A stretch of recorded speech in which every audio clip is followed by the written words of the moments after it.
Neste vídeo da série Enciclopédia de Jardinagem, vamos falar de um tema que tem muitos apaixonados, bonsai.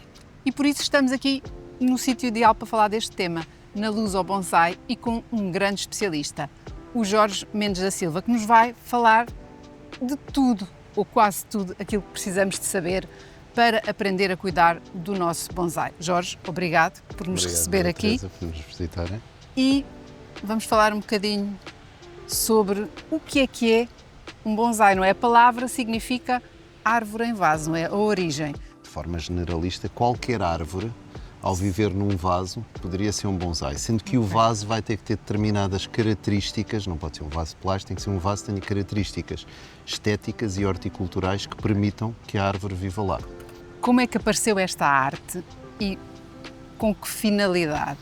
Os bonsai simulam e imitam as árvores na natureza, ou seja, na maioria das árvores, se as metermos a crescer num vaso, vão crescer com as pernadas para cima, portanto não vão crescer com formas, com curvas. Portanto, existe aqui também um princípio estético muito importante, além do horticultural também, que é terras próprias, adubos próprios. Portanto, há uma série de produtos adaptados para permitirem que a árvore viva e viva muitos anos. Eu diria que esse será, vá lá, a maior paixão em bonsai, é o facto de imortalizarmos, não é? Porque se pensarmos bem, a maioria das árvores na natureza não morrem de velhas.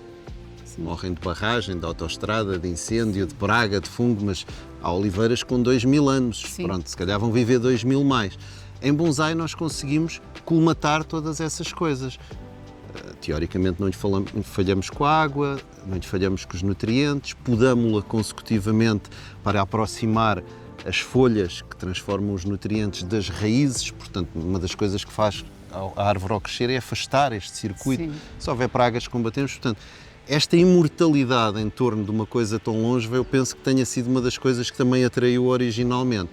E as formas? Há formas definidas ou qualquer forma é possível num bonsai? Existem os chamados estilos clássicos japoneses, ou seja, quando a arte chega ao Japão, os japoneses vêm à sua maneira, disseram isto é muito engraçado, então vamos regá-lo e organizá-lo. Exatamente, para indicar um caminho. Alguns deles retratam zonas de crescimento. Por exemplo, temos aqui uma cascata.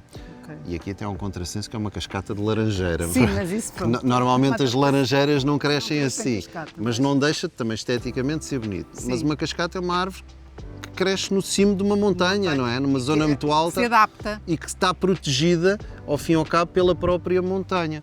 Por exemplo, temos aqui esta, que é um batido pelo vento.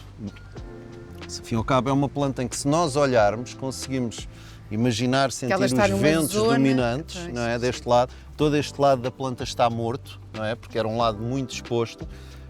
E se nós formos ao guincho, vemos coisas destas. Exatamente. Não é? Portanto, a arte é conseguir... E é conseguir transmitir a quem olha para a planta estas sensações, conseguir quase que imaginá-la como quando olhamos para um quadro, Claro. não é? Que é uma coisa estática E nós vamos conseguindo isso com a poda, com a aramação, com a modelação da planta, precisamente. A modelação da planta é dada através da poda, da colocação de arames, de puxadas, mas se nós soubermos podar bem, conseguimos antever onde a planta vai crescer, não é? Portanto, a poda é muito importante. É das coisas mais importantes.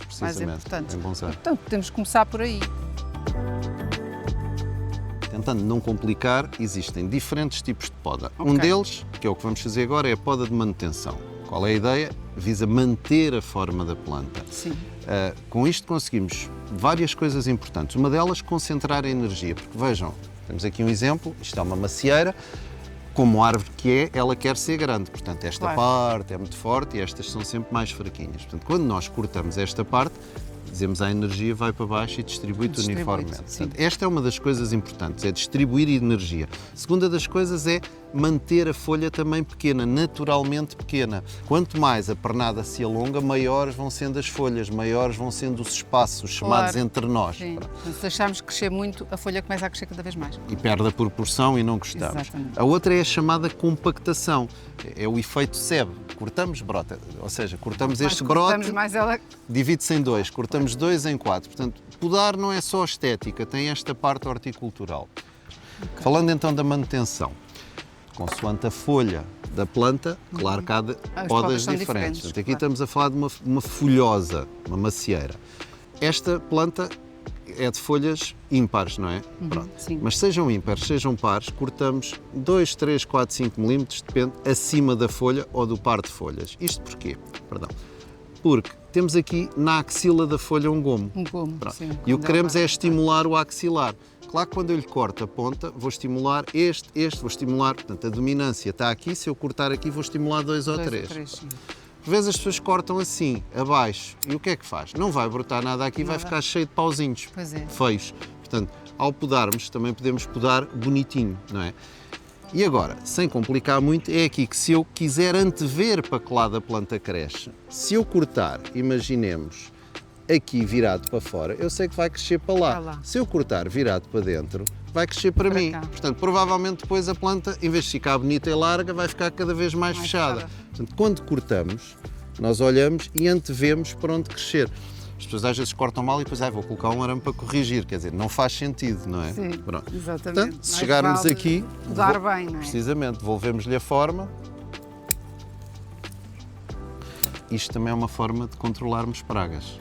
Porque é ok. nestas partes tenrinhas Que às que as vezes pragas aparece. gostam, porque as Exatamente. pragas não gostam de madeira nem de folhas velhas. Sim, né? elas gostam sempre dos rebentos. Que é onde está mais açúcar. Portanto, também através da poda Conseguimos, exatamente. reduzimos a atração, Exatamente. a atração do alimento. Do alimento. Pronto, eu diria que É impecável. podamos.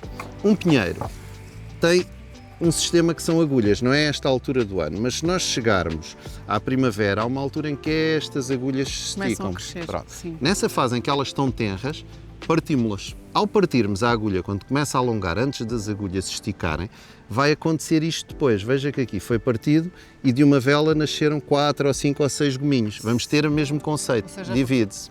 Por último, temos uns juníperos, um cedro. Se eu agarrar nesta tesoura e fizer tchic, tchic, tchic, como as pessoas fazem nas sebes, depois ela vai ficar toda castanha, que é o mecanismo de defesa da planta. Agora, quando eu quero fazer a poda de manutenção, que é compactar a planta, não é reduzi-la, nós com os dedos beliscamos. Ok? Mesmo assim as pontinhas. Precisamente. E ao beliscarmos, a planta cede em pontos de fraqueza. Na natureza, a planta está preparada para que, quando passa um bichinho, para ter pontos de cedência onde exatamente abaixo ela vai rebrotar. E, portanto, com isto evitamos que ele esteja lindíssimo, eu dei uma poda, queime-lhe as pontinhas As todas. pontinhas todas. Sim, No portanto, fundo se a Teresa segurar aqui, é- vai ver que há os- pontos de fraqueza. Mas até anti-stress. Tem dias. Eu tenho um bonsai pela primeira vez e há uma dúvida que a maior parte das pessoas tem. Coloco no exterior ou no interior de casa? Tendo em conta a origem da planta, assim vamos decidir. O grande problema em bonsai é que muitas vezes as pessoas acham que por ser pequenino tudo pode viver dentro de casa. E não é verdade. Não é verdade. Portanto, bonsai sede interior tem que estar próximo a uma janela, 40 a 50 centímetros, com 2 a 3 horas de sol direto e luz o dia todo. Exatamente. Porque é uma árvore, não é uma orquídea, não Mas, é um... por exemplo, todas estas fruteiras gostam muito mais de estar Estas são de exterior e não todas podem estas, sequer e viver. estas aqui também. Nenhuma Portanto, pode viver estas no aqui, interior. Não tento pô-las no interior. Vai Não, correr mal de vai certeza. correr mal de Pronto, certeza. esta era uma das dúvidas que as Precisamente. pessoas nos põem muitas vezes. Rega. A rega também há vários mitos comuns em plantas, mas em bonsai em especial, que devemos borrifar. Não devemos borrifar. Estimulamos fungos, pragas. Isso é do melhor para os fungos, exato. Que devemos ter um pratinho com água por baixo. Não. Também não. Os vasos de bonsai têm pés e furos de drenagem Sempre. muito grande, para que o excesso escoe. Os substratos são muito grânulos grandes, é para que tudo saia. Exatamente. Depois, quando devemos regar, devemos tocar com os dedos na camada superficial do solo e quando ela começa a secar ligeiramente, por exemplo, o caso desta laranjeira já está a começar a secar, regamos. E quando regamos, regamos. Abundantemente, não é? 1000 Às litros de pinguinhas, água. É o que eu digo Ou para todas seja, as plantas. regamos, esperamos que escorra, temos que pensar que um bonsai é uma árvore, raízes muito compactas, musgo que não permite. portanto, Portanto, é regamos, deixar. esperamos, regamos, esperamos. Insistimos muito até garantir que todo o torrão está úmido. Pode ser Exato. todos os dias, dias de muito calor pode ser 2 vezes ao dia, depende do tamanho, Não tem regra, periodicidade, tem a ver com a camada Exatamente. superficial.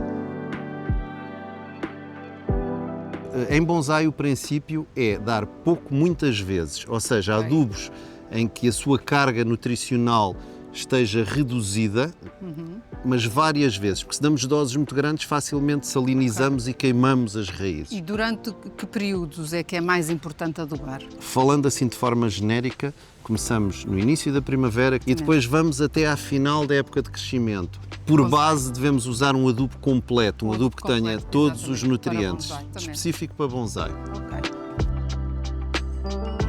As pragas são as mesmas que a planta na natureza tem. Cochonilhas, piolhos, aranhiços, mosca branca, ácaros. Depois, todas as espécies têm pragas, cada praga tem uma planta que gosta mais. Formigas, acabar com elas para não as deslocarem. Segundo, cortar o alimento, podar as partes tenras. Sim, é sempre bom. Terceiro, matar fisicamente. As pessoas estão à espera de um inseticida que mate e muitas vezes remover a praga da folha é mais rápido, ok? E não dá toxicidade. Nós devemos primeiro identificar a praga e depois identificar o produto a usar. As pessoas gostam muito de tenho lá um inseticida, vou matar o fungo. Não tem nada a ver. Temos que perceber exatamente qual é que é o produto a usar. Precisamente. E qual é a praga ou o fungo que temos. Exatamente. E depois atacar com o produto, e intervir. Com o produto certo. De vez em quando tem que ser transplantado. A cada 2 anos, 3, depende da espécie, mas sim, como regra geral, sugerimos que a cada 2 anos, porque o substrato, mesmo sendo um substrato altamente especializado, esgota-se. A outra das coisas é que nós temos que cortar raízes. A planta, quando cresce em cima, cresceu exatamente igual em baixo. Ciclicamente cortamos-lhe as raízes. Ao cortar as raízes, que é uma coisa extremamente saudável para a planta, porque vai estimular raízes novas, que são as de captação de nutrientes. Que as grandes são as de fixação. Claro, e as outras é que vão captar os nutrientes. E que vão aproximar, lá está, a relação de captar, transformar. Isto é todo um mundo. Isto é todo um mundo, Jorge. Muito obrigada. Eu acho que aprendemos muito sobre este tema. Portanto, agora só tem que arranjar o seu bonsai e começar a cuidar dele com todos os conselhos que nos deu aqui o Jorge. E vai ver que é bem mais fácil do que estava a pensar.